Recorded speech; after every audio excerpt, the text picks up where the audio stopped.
Paléo ne se fait pas en un jour, non, plutôt en 6 semaines et certainement pas tout seul. On va rencontrer Tiffany Humer qui chapeaute le service construction du festival. Elle nous attend à l'intérieur de ce chalet. On va à sa rencontre. Ça va Tiffany? Très bien, et vous? Mais oui. Ça fait combien de temps que vous travaillez à Paléo? J'ai commencé ma première année de bénévole à l'âge de 12 ans. Ah waouh!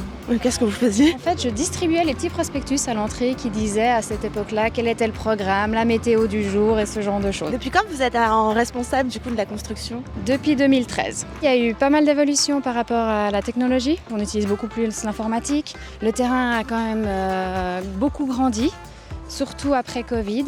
Et du coup, c'est sûr qu'il a fallu engager plus de monde, plus de bénévoles. Alors là, il y a un bénévole qui est sur le conteneur, qui est en train justement d'enlever toutes les chaînes parce qu'ils viennent de le caler. Ils en posent plus de 400. Quand le festivalier arrive, dès qu'on passe cette tâche, on laisse les soucis derrière et on rentre dans la fête. Voici une des équipes de construction du secteur bois. Bonjour! Qui s'occupe des planchers et aussi de l'habillage bois. On a commencé à 8h ce matin, on allait chercher les échelles, les panneaux et on visse à niveau gentiment. Ça fait longtemps que vous êtes bénévole à Paléo? Ça fait 11 ans cette année.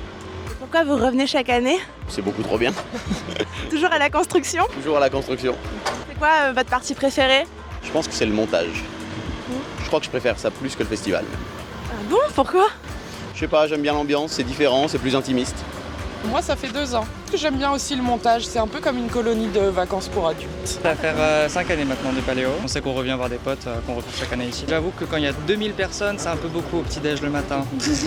Vous installez les scènes, les containers, les barrières, Alors, concrètement, le département des constructions a la charge d'installer tout ce qui est barrières, plancher, bois, cantine, containers, décoration, électricité, plomberie. On fait aussi de l'implantation, qui est le concept de marquer au sol les emplacements des structures. Où du coup, justement, on dit où va quoi. Qu'est-ce qu'on a encore? La gestion de magasin. Bien sûr, pour monter tout ça, il faut des outils. Et celui-ci, c'est le magasin de l'infra, où on vient récupérer tout l'outillage, que ce soit autant des tournevis, des vis, des clous, des perceuses, des visseuses. Oh waouh! Et donc voilà, un petit bout de Belleville. Ça commence déjà à prendre forme. Oh oui, là, les quartiers, ils commencent à très bien se dessiner. Il y a le Club Tent, Grande Scène, le Dôme, la scène de l'Escale au Village du Monde, Vega, Belleville. Et il y a aussi la zone HES qui a une petite scène pour eux. Les grosses structures sont en cours de montage. Ce sont vraiment faits par des entreprises, car Paléo ne souhaite pas que ses bénévoles travaillent en hauteur. Il y a combien de bénévoles en tout? Au total, on a à peu près 5400 bénévoles. Surtout, c'est durant la semaine du festival, il faut quand même le dire. Mais sinon, construction, c'est vraiment 800-850. Ah waouh, non, c'est une grosse part. Oui, une grande partie, mais on n'est pas les plus grands. Nos bénévoles aux constructions vont jusqu'à plus de 60 ans. On peut avoir autant des gens qui font des études, des hautes études, que des gens qui ont un job à l'année et qui se disent 2 mois durant l'été, je viens chez vous.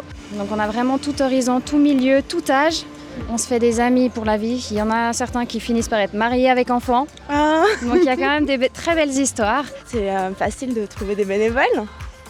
Pas évident, faut l'avouer. Les bénévoles de courte durée, donc qui sont là juste pour le festival, c'est très facile. En revanche, les bénévoles de longue durée, c'est beaucoup plus difficile. Le chantier dure 8 semaines au total. On a de plus en plus de difficultés à recruter. 8 semaines en tant que bénévole? C'est ça. 8 semaines non rémunérées? Alors, il y a un petit défraiement. C'est vraiment une très modeste indemnité, mais il y a un tout petit quelque chose. Mais sinon, il ne faut pas se leurrer. Ce qui est chouette, c'est que la personne amène sa tente, son camping-car, son bus aménagé, etc. Mais ensuite de ça, on le nourrit matin, midi et soir. Donc au final, pour certains, ils estiment que durant 2 mois, ils dépensent quasiment rien. Waouh, quel travail titanesque de coordination et de logistique. Tout au long de la discussion, on a été interrompu par des camions, des utilitaires, des transpalettes. Et c'est loin d'être terminé pour ériger ici ce que tout le monde surnomme la 3e ville de Suisse.